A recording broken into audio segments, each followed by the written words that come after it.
잠시 기도하겠습니다. 하나님, 오늘 이 시간 이 귀한 성의를 우리에게 허락하시고 주 앞에 나와 예배할 수 있도록 인도하여 주셔서 감사를 드립니다. 우리는 왕의 보발꾼입니다 라는 제목으로 말씀을 나누려 합니다. 주님, 우리를 왕의 보발꾼 삼아주심에 감사를 드립니다.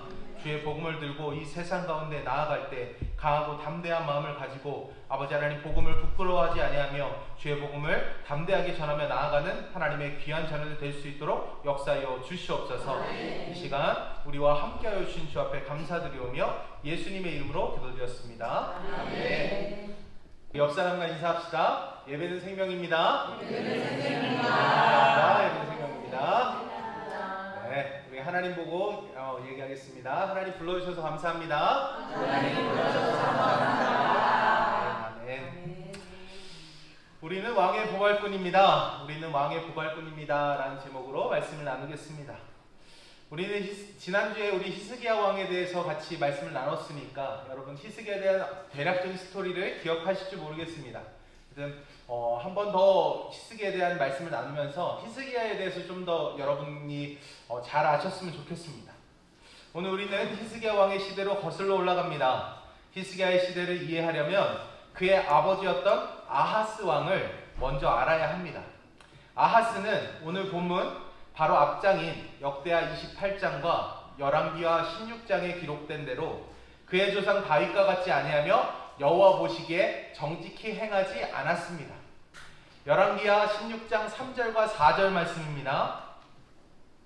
이스라엘의 여러 왕의 길로 행하며 또 여호와께서 이스라엘 자손 앞에서 쫓아내신 이방 사람의 가증한 일을 따라 자기 아들을 불 가운데로 지나가게 하며 또 산당들과 작은 산 위와 모든 푸른 나무 아래에서 제사를 드리며 분향하였더라. 아멘.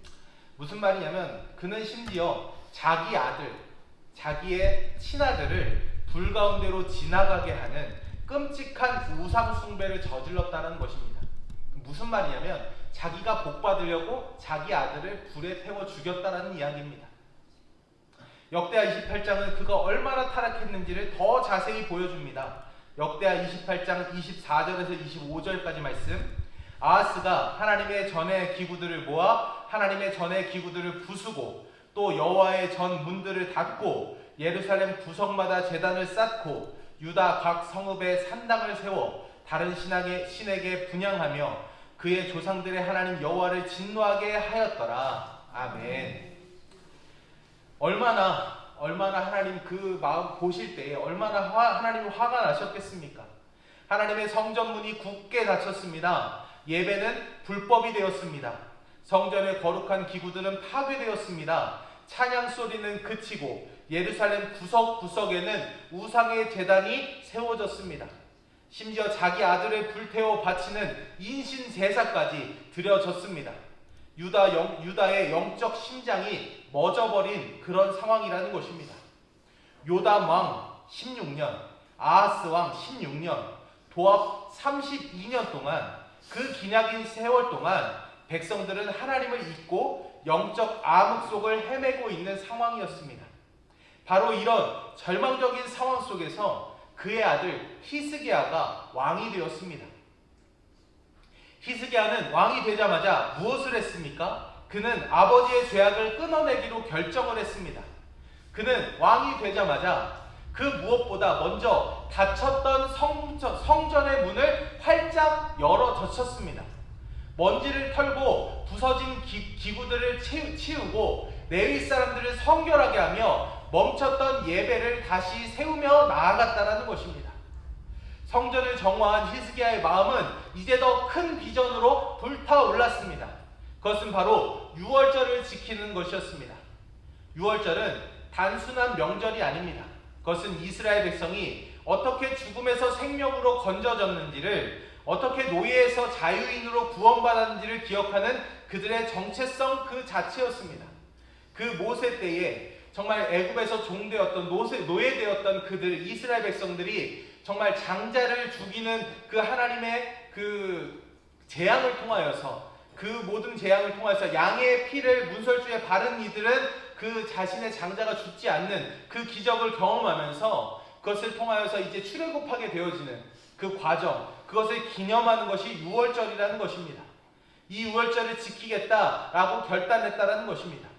그러나 오늘 본문 5절은 기록한 규례대로 오랫동안 지키지 못하였음이더라 라고 기록하고 있습니다. 그들은 구원의 감격을 잊었고 자신이 노예였던 종되었던 것에서 구원되어져 가나안 땅이라는 하나님이 우리에게 선물하여 주신 거룩한 땅에 임하게 되었던 것, 그곳에 살게 되었던 것을 다 잊어버리고 자신이 누구인지 누구에게 속했는지조차 잊어버린 채 살아가고 있었던 것입니다. 히스기야는 이 우월절을 단순히 유다 왕국뿐만 아니라 이미 아수르에 의해서 멸망의 길을 걷고 있던 북이스라엘 백성까지 초청하여 함께 지키기를 원했습니다. 이것은 정치적으로도 매우 위험한 발상이었습니다. 하지만 히스기야에게는 정치적 계산보다 더 중요한 것이 있었습니다. 바로 하나님의 백성은 하나라는 믿음이었습니다. 예를 들면 우리나라에서 무슨 거룩한 예배를 드리는데 우리나라 사람들만 초청한 것이 아니라 그 북한 주민까지도 초청하는 그런 일을 했다는 것입니다. 얼마나 민감합니까? 정치적으로 민감하고 정말 그것을 하는 것을 통하여서 엄청난 규탄을 받을 수도, 엄청난 자신의 정치적 위기가 찾아올 수도 있는 것입니다. 그런데 그것을 모두 다 감수하고서라도 하나님의 유월절을 회복해야 된다라는 그 비전을 품고 그 일을 행했다는 것입니다. 여러분, 그래서 이제 히스기야는 브엘세부터 단까지 이스라엘의 최남단에서부터 최북단까지 온 이스라엘 백성에게 왕의 보발군을 보냅니다. 보발군이라는 것은 전령이라는 뜻이거든요. 왕의 전령을 최남단부터 최북단까지 모두 다 여러 사람을 해가지고 보냈다는 것입니다. 보발군은 왕의 긴급하고 중요한 명령을 들고 자신의 생명을 걸고 달려가는 전령입니다. 그들의 손에는 왕과 방백들의 편지가 들려져 있었습니다. 그 편지의 내용은 무엇이었습니까? 6절부터 9절까지의 내용은 단순한 절기 초천장이 아니었습니다. 그것은 역대하 30장 6절에서 9절까지 기록된 찢어진 나라를 향한 왕의 눈물 어린 호소이자 복음의 메시지였습니다. 한번 제가 읽어볼 테니까 눈으로 따라오시길 바랍니다.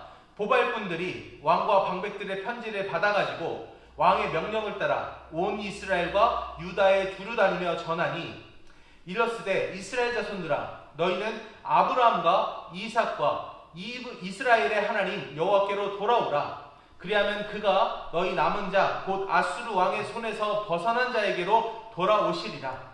너희 조상들과 너희 형제같이 하지 말라. 그들은 그의 조상들의 하나님 여호와께 범죄하였으므로 여호와께서 멸망하도록 버려두신 것을 너희가 똑똑히 보는 바니라. 그런즉 너희 조상들같이 목을 곧게 하지 말고 여호와께 돌아와 영원히 거룩하게 하신 전에 들어가서 너희 하나님 여호와를 섬겨 그의 진노가 너희에게서 떠나게 하라.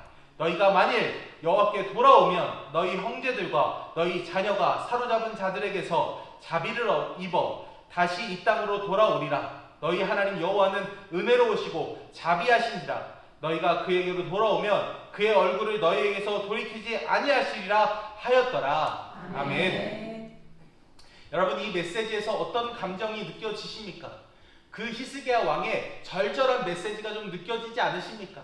하나님께 돌아오라. 너희들 지금 이스라엘, 북이스라엘, 너희들 지금 아수르에서 멸망당했지. 너희들 쫓겨난 도망자의 신세로 살고 있지. 그런데 너희가 그렇게 된 것 어떤 이유 때문이야? 하나님에게서 너희가 범죄하였기 때문이야.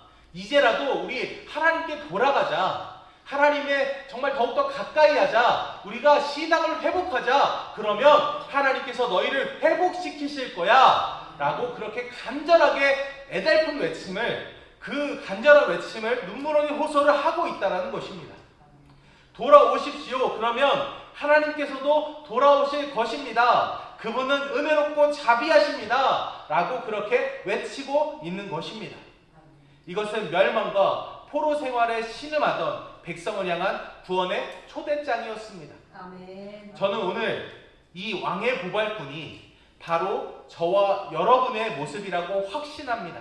아멘. 우리는 이 땅에 목적 없이 우연히 태어난 존재가 아닙니다. 만왕의 왕이신 하나님께서 우리를 향한 분명한 계획과 뜻을 가지고 우리를 창조하셨고 바로 지금 이 모습으로 이곳에 서게 하셨습니다. 우리에게는 사명이 있다라는 것입니다. 보발꾼은 어떤 사람이라고 했습니까? 그는 긴급한 메시지를 가졌기에 한눈을 팔지 않고 달리는 사람입니다. 그는 중요한 메시지를 가졌기에 목숨을 걸고 달리는 사람입니다. 내가 전하는 이 메시지를 통하여서 그 사람이 살거나 죽거나 지금 그 상황 가운데 처해 있기에 내가 지금 다른 곳에 한눈을 팔지 않는다라는 것입니다. 여러분, 토끼와 거북이 이야기 너무나도 잘 아실 것입니다. 토끼가 어떻게 했죠? 달리다가 잤어요. 잤어요. 이걸 이렇게 심각하게 얘기하실지 몰랐어요. 잤습니다. 목적지가 있는데 그 목적지까지 한 번에 가지 않고 너무나도 여유로우니까 내가 무조건 거북이보다는 무조건 빠르지 라고 생각하고 여유로우니까 한눈을 팔고 잤다라는 것입니다. 근데 거북이는 어떻게 했습니까? 정말 열심히 끝까지 포기하지 않고 내가 느린 걸 분명히 알았을 것입니다. 그러나 나는 포기하지 않는다. 나는 끝까지 들어가겠다. 라는 간절한 마음으로 끝까지 쉬지 않고 갔더니만 자고 있던 토끼를 제쳐두고 이기게 된 건 아닙니까? 그런데 지금 이 토끼처럼 우리도 이 세상을 살아갈 때 무언가 하나님의 사명을 받고 정말 내 죽어가는 그 사람들을 사랑하는 마음으로 간절한 마음으로 그들을 살려야 되겠다는 목적성을 가지고 우리가 살아간다면 토끼처럼 한눈을 팔지 않는다는 것입니다. 그러나 우리가 그 목적성을 잃어버리면 우리가 똑같이 토끼와 같이 한눈을 팔고 잠을 자거나 뭔가 자꾸 헤매고 있을 때에 정말 어떤 자신의 느린 속력일지 모르겠지만 자신이 포기하지 않고 끝까지 그 목적성을 가지고 나아가는 이들에게 추월을 당하는 그런 모습으로 우리가 서 있을지 모른다는 것입니다. 여러분, 히스기야 왕의 명령을 가슴에 품고 이스라엘 전역을 향해 나간 보발꾼과 같이 저와 여러분은 만왕의 왕이신 예수 그리스도의 복음을 마음에 품고 이 땅에 보냄을 받았습니다. 히스기야의 메시지가 6월절로 돌아오라 라는 그 메시지였다면 우리의 메시지는 영원한 6월절 어린 양이신 예수 그리스도께로 돌아오라 라는 메시지를 품에 안고 나아가고 있다는 것입니다. 예수님께서는 십자가에서 죽으시고 부활하심으로 우리의 모든 죄를 사하시고 구원의 길을 여셨습니다. 그리고 승천하시기 전 우리에게 위대한 명령을 우리에게 허락하셨습니다. 마태복음 28장 19절에서 20절까지 말씀입니다. 마태복음 그러므로 너희는 가서 모든 민족을 제자로 삼아 아버지와 아들과 성령의 이름으로 세례를 베풀고 내가 너희에게 분부한 모든 것을 가르쳐 지키게 하라. 볼지어다 내가 세상 끝날까지 너희와 항상 함께 있으리라 하시니라. 아멘. 여러분, 이것은 목사나 선교사에게만 주어진 명령이 아닙니다. 예수를 구주로 고백하는 모든 사람, 바로 저와 여러분에게 주신 왕의 명령이라는 것입니다. 우리는 모두 왕의 보발꾼입니다. 이제 우리가 왕의 보발꾼이라는 사명을 깨달았습니다. 가슴이 뜨거워졌습니다. 그래, 나도 이 놀라운 구원의 복음을 전해야지. 잃어버린 영혼들이 주께로 돌아와 회복되는 모습을 보고 싶다라는 마음을, 거룩한 열망을 가지고 기쁜 마음으로 나아갑니다. 그러나 우리가 사명을 감당하려 할 때 반드시 우리에게 찾아오는 것이 있습니다. 그것은 무엇이냐면 위기입니다. 보발꾼들이 왕의 편지를 들고 에브라임과 므낫세 지방, 즉 북이스라엘 지역으로 갔을 때의 반응을 보아야 합니다. 역대하 30장 10절 말씀입니다. 보발꾼들이 에브라임과 므낫세 지방 각 성읍으로 두루다녀서 스불론까지 이르렀으나 사람들이 그들을 조롱하며 비웃었더라. 아멘. 얼마나 가슴 아픈 일입니까? 왕의 명령, 돌아오면 하나님이 당신들을 회복시키실 것입니다 라는 마음이 뜨거워지는 그 명령을 가지고, 그 메시지를 가지고 이 은혜로운 메시지를 전했는데 나에게 돌아온 것은 무엇이었습니까? 차가운 조롱과 날카로운 비웃음 뿐이었습니다.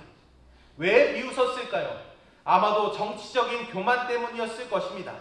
감히 남유다 왕따위가 우리에게 명령해? 라는 마음이 있었을 것입니다.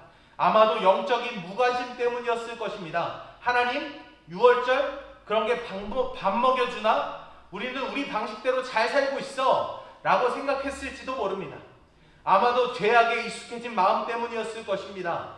너무나도 오래 하나님을 떠나 있다 보니 회개하라는 그 말이 그저 우습게만 들렸을 것입니다.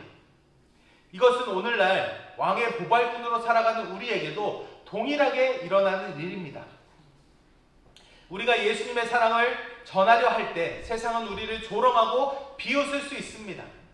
시대에 뒤떨어진 소리, 편협한 생각, 나를 귀찮게 하지 말라라는 차가운 반응을 우리가 마주할 수 있습니다. 많은 그리스도인들이 바로 이 시점에서 무너집니다. 하나님이 주신 뜨거운 마음으로 시작했는데 기대했던 결과가 나오지 않고 오히려 차가운 거절과 비웃음만 나에게 돌아올 때 우리는 쉽게 실망하고 낙심한다라는 것입니다. 역시 난 안 돼. 하나님이 정말 이 일을 원하시는 걸까? 라며 복음 전하기를 포기하며 그렇게 나아간다라는 것입니다. 그러나 오늘 우리는 보발꾼의 모습을 통해 끝까지 사명을 감당하는 법을 배워야 할 줄 믿습니다. 그들은 조롱과 비웃음 속에서 무엇을 했습니까? 첫 번째, 그들은 왕의 명령을 있는 그대로 전했습니다. 그들은 사람들의 비웃음 때문에 메시지를 바꾸지 않았습니다. 이 메시지가 너무 강한가? 회개하라는 말은 빼고 그냥 축제에 오라고만 할까? 이렇게 타협하지 않았습니다. 그들은 자신의 생각이나 의견을 더하거나 빼지 않고 왕의 편지를 그대로 있는 그대로 전했다는 것입니다. 둘째, 그들은 멈추지 않았습니다. 10절을 다시 보겠습니다. 각 성읍으로 두루다녀서 스불론까지 이르렀으니 아멘. 그들은 에브라임에서 조롱당했다고 해서 므낫세까지 가는 것을 포기하지 않았습니다. 므낫세에서 비웃었다고 해서 스불론까지 가는 것을 멈추지 않았습니다. 그들은 자신에게 맡겨진 임무를 끝까지 완수했다라는 것입니다. 이것이 왕의 보발꾼인 우리의 자세여야 될 줄 믿습니다. 우리의 임무는 설득이 아니라 선포입니다. 우리의 책임은 결과가 아니라 충성된 과정에 있다라는 것입니다. 우리는 복음을 있는 그대로만 전하면 그것으로 끝났다라는 것입니다. 물론 두려울 것입니다. 세상에서도 인정받고 하나님께도 인정받고 싶지만 예수님은 세상이 너희를 미워하면 너희보다 먼저 나를 미워한 줄로 알라 라고 하시며 그것이 불가능하다고 우리에게 말씀하셨습니다. 예수님 자신도 복음을 전하시며 조롱과 비웃음을 당하셨다라는 것입니다. 제자들도 사도 바울도 모두 그러했습니다. 우리가 이 조롱이 두려워 망설여질 때 겟세마네 동산의 예수님을 기억하셔야 될 줄 믿습니다. 주님은 땀방울이 핏방울이 되도록 기도하시며 자신을 위한 것이 아닌 바로 우리를 위한 구원을 이루시기 위해 그 모든 두려움과 수치, 십자가의 고통을 견뎌내셨습니다. 그리고 그 십자가의 복음을 우리 손에 들려주시며 우리를 왕의 보발꾼으로 세워주신 것입니다. 여러분, 겟세마네에서 우리를 위해 두려움과 싸우신 예수님을 외면하시겠습니까? 아니면 기꺼이 그분의 영광스러운 보발꾼이 되시겠습니까? 보발꾼들은 자신들의 임무를 마쳤습니다. 아마도 그들은 조롱과 비웃음 속에 지치고 낙심한 마음으로 예루살렘을 향해 터벅터벅 돌아왔을 것입니다. 왕이시여, 우리가 실패했습니다. 그들이 주의 복음을, 주의 명령을, 주의 편지를 듣지 않았습니다. 그들이 우리를 비웃었습니다 라고 그렇게 보고할 생각을 하며 왕이 실망할 표정을 생각하며 그렇게 돌아온 것입니다. 그런데 이렇게 6월절이 초라하게 끝날까봐 걱정하며 돌아온 그들에게 보여진 모습은 어떠했습니까? 그 펼쳐진 광경은요, 역대하 30장 11절 12절 말씀에 나와 있습니다. 역대하 30장 11절 12절 말씀 제가 읽겠습니다. 그러나 아셀과 므낫세와 스불론 중에서 몇 사람이 스스로 겸손한 마음으로 예루살렘에 이르렀고 하나님의 손이 또한 유다 사람들을 감동시키사 그들에게 왕과 방백들이 여호와의 말씀대로 전한 명령을 한 마음으로 준행하게 하셨더라. 아멘. 할렐루야. 아멘. 우리의 생각과 예상을 뛰어넘는 놀라운 일이 벌어진 것입니다. 첫 번째, 그들을 조롱했던 바로 그 북이스라엘 땅 아셀, 므낫세, 스불론에서 몇 사람이 스스로 겸손한 마음을 가지고 돌아왔다라는 것입니다. 보발꾼들은 99명의 조롱하는 사람들만 보았을지 모르겠습니다. 그러나 하나님은 그 속에서 한 명의 겸손한 마음을 준비하고 계셨습니다. 보발꾼들은 자신들이 실패했다고 생각했지만 그들의 실패 속에서 하나님은 남은 자를 건져내는 놀라운 성공을 이루고 계셨습니다. 아멘. 두 번째는 유다 땅에서는 하나님의 손이 감동시키사 사람들이 한 마음으로 모였다라는 것입니다. 역대하 30장 13절은 하나님의 역사를 선포합니다. 둘째 달에 백성이 무교절을 지키려 하여 예루살렘에 많이 모이니 매우 큰 모임이라. 아멘. 보발꾼의 생각과 능력, 그들의 걱정과 상관없이 일은 하나님께서 하셨다라는 것입니다. 보발꾼들은 그저 왕의 명령에 순종하여 메시지를 전하기만 했을 뿐입니다. 그들의 임무는 씨를 뿌리는 것이었고 자라나게 하시는 분은 하나님이셨습니다. 우리는 결과를 책임지라는 명령을 받지 않았습니다. 우리는 그저 전하라는 명령만 받았습니다. 우리가 충성스럽게 전할 때 우리 주님은 일하고 계십니다. 어떤 마음은 겸손하게 낮추시고 어떤 마음은 감동시키셔서 그분의 뜻을 이루신다라는 것입니다. 마지막으로 왕의 보발꾼에게는 엄청난 특권이 주어집니다. 보발꾼은 단순히 편지를 전하는 사람이 아니라 왕을 대신하는 사람입니다. 왕의 명령을 수행하는 중에는 그를 왕과 같이 대해야 합니다. 만약 누군가 왕의 보발꾼을 함부로 대하거나 해를 끼친다면 그것은 보발꾼 개인이 아니라 그를 보낸 왕과 나라 전체를 모욕하는 것입니다. 사무엘하 10장을 보면 다윗 왕이 부친상을 당한 암몬의 하문 왕에게 위로의 마음으로 조문 사절단을 보냈습니다. 그러나 한우는 다윗의 신하들을 정탐꾼으로 오해하고 그들의 수염을 절반씩 깎고 의복을 엉덩이까지 잘라내어 그 수치스럽게 돌려보내는 끔찍한 모욕을 주었습니다. 이 소식을 들은 다윗은 어떻게 합니까? 그는 이것을 자신에 대한 선전포고로 받아들이고 전 병력을 동원하여 암몬을 쳐 부숩니다. 여러분, 그 자신이 뭔가 나의 메시지를 들고 누군가를 보냈을 때 그 보낸 사람은 어떤 사람을 여기려면 되는 것이냐면 나하고 동일하게 보는 것입니다. 이 사람을 모욕하고 이 사람을 수치를 준다는 것은 나를 모욕하고 나를 수치를 주는 것과 똑같다는 것입니다. 지금 다윗 왕이 암몬의 그 한운 왕에게 사절단을 보냈는데 그 사절단의 수염을 반만 자르고 그들의 엉덩이까지 의복을 잘라내어 엉덩이가 다 까지는 그런 수치스러운 일을 행했다는 것은 다윗에 대한 선전포고라고 여기게 된다는 것입니다. 하나님이 우리를 그와 같이 여기신다는 것입니다. 우리를 보내셨는데 우리를 하나님의 복음을 전하는 사람들로 보발꾼으로 보내셨는데 만약에 우리에게 정말 세상의 사람들이 우리를 수치를 주고 우리를 안 좋게 만든다고 하면 하나님은 그 행위를 나에게 하나님 자신에게 하는 행위로 바라보신다는 것입니다. 여러분, 이 하나님은요, 우리를 사랑하신 하나님은 그 신하들 때문에 분노한 다윗 왕보다 훨씬 더 비교할 수 없이 우리를 더 사랑하시는 주님이십니다. 우리가 왕의 보발꾼, 즉 그리스도의 사신으로 나아갈 때 세상이 우리를 조롱하고 비웃는 것은 사실 우리를 미워하는 것이 아니라 우리를 보내신 예수 그리스도를 미워하는 것입니다.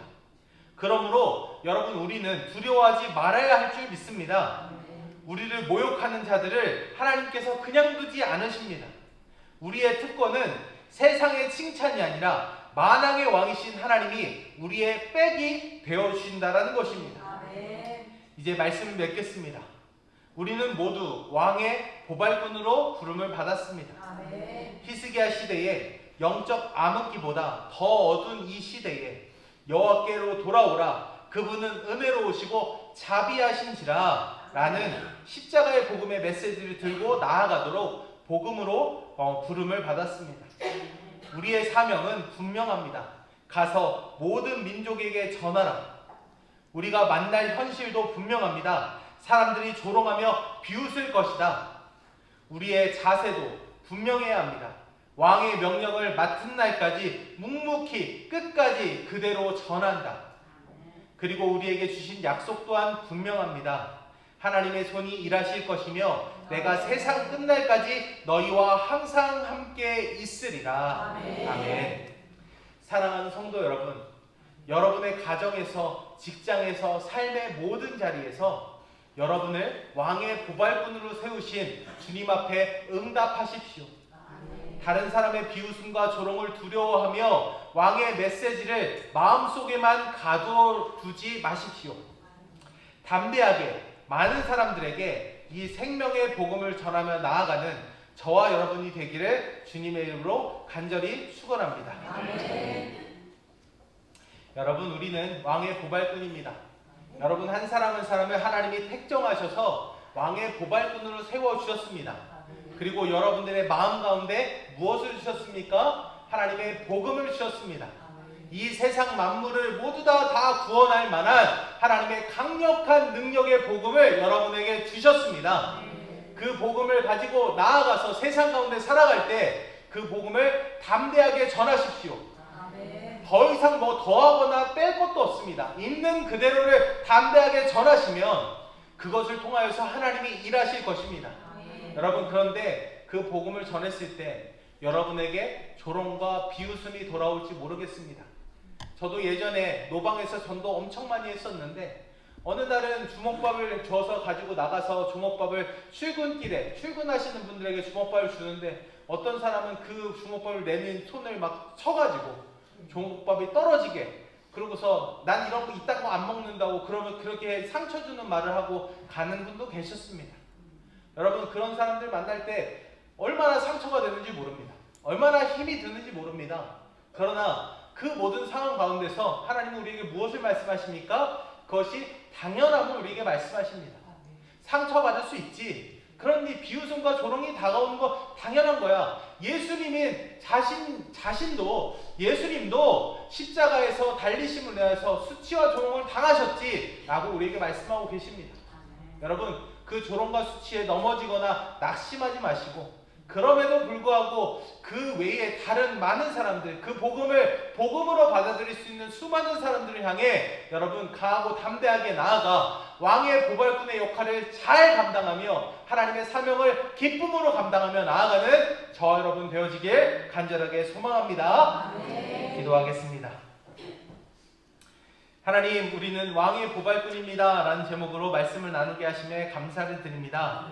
주님, 우리가 왕의 보발꾼으로 부르심을 받을 수 있도록 인도하심에 감사합니다. 또한 아버지 하나님, 이제 왕의 보발꾼으로 부름을 받았사오니 하나님 왕의 보발꾼의 사명을 잘 감당할 수 있도록 인도하여 주옵소서. 우리의 힘으로는 할 수 없사오니 하나님 우리와 함께 하시고 우리를 도우셔서 하나님 정말 이 땅 가운데 왕의 보발꾼으로서 온전하게 승리하며 나아가는 하나님의 귀한 자녀들 될 수 있도록 역사하여 주시옵소서. 오늘 이 시간 우리와 함께 하신 주 앞에 감사드리오며 예수님의 이름으로 간절히 기도드렸습니다. 아멘.